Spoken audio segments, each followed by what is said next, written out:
Now, in this group, I recognise there are women with a variety of challenges when it comes to your relationship with food. For many of you, you will be on the continuum of disordered eating. Perhaps you've yo-yo dieted for years. Perhaps you're struggling with binge eating.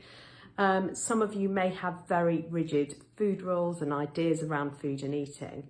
And for some of you, this may have slipped into more of eating disorder territory, perhaps with the presence of also with compensatory behaviours such as obsessive exercising or purging, or where your behaviours have become far more extreme and regular.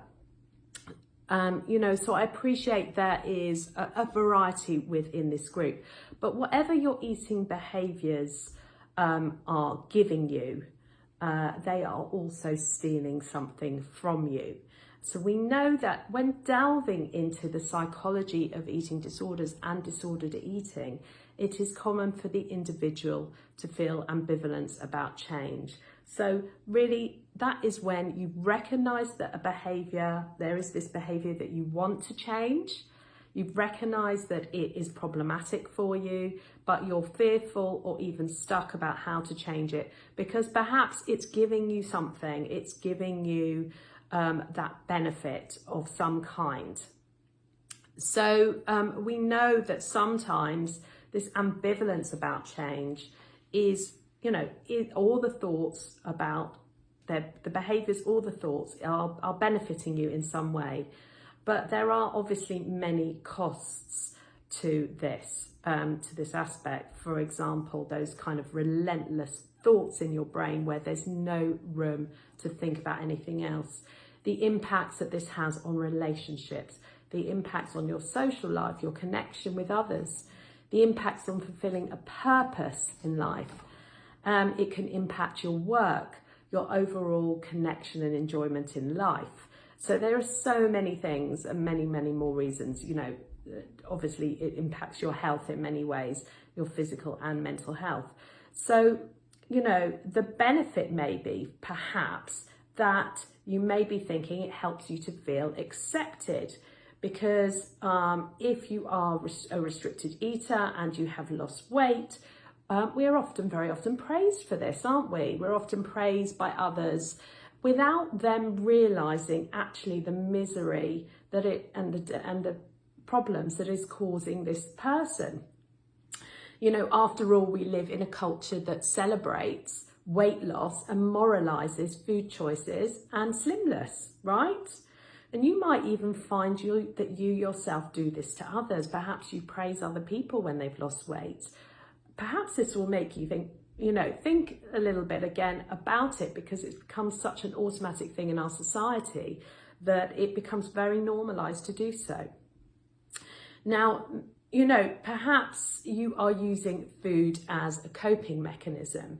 For example, if you're binge eating, and this has become your coping mechanism for dealing with the stresses, external stresses of life or, emotions.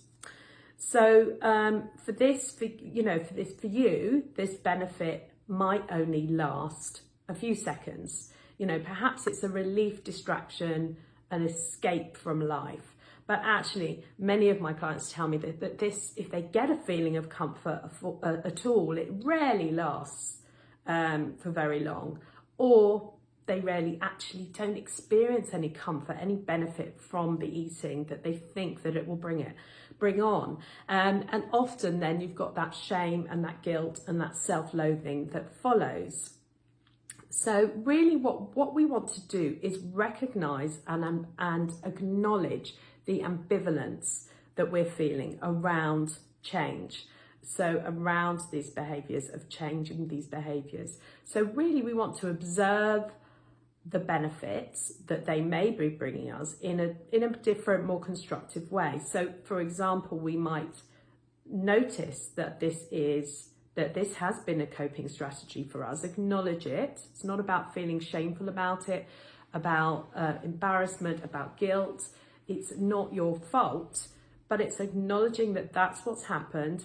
This has become a coping strategy. It's become a habit that you've got into. It's become your automatic coping mechanism, the automatic thing that your brain goes to when something triggers. Now, but it's also important to notice that it might work on the occasional time, it might work for something, it might give us something small at some time, but it's not obviously good for our mental and physical well-being, and in the long term that you will miss out on so much of life. So trying to reframe just those thoughts around it. And one thing that can really help you find out what your sort of ambivalence to change is doing something called the pros and cons exercise. And what you do with this is literally, there's 4 different sections. So draw up a box of 4 boxes within a box. And in one you have the pros of staying the same. So the positives of staying as you are and not making the change. And then next to that, the cons of staying the same and not making change. And then underneath that, you want to do the pros of change of your eating behaviours. And next to that, the cons of change of your eating behaviours. Now, it's important to do all 4. Sometimes people say, oh, I've just done pros and cons. It's important to do all 4. Sit down in a quiet space where you're not going to get interrupted for maybe 10-15 minutes. Set yourself a timer if you have to, and just brainstorm it and be truthful with yourself about it. What is it giving you, but what is it taking from you? And it's a really important exercise for those of you particularly who are at the sort of more beginning of your journey of trying to create change. So I hope you find that helpful. I would like to hear any comments from you, if it's helped, anything that's come up from you around it. It's really useful to hear your thoughts and comments on these videos. And, obviously if you have any further questions, I would be happy to help. So I hope you have a really great week. Enjoy.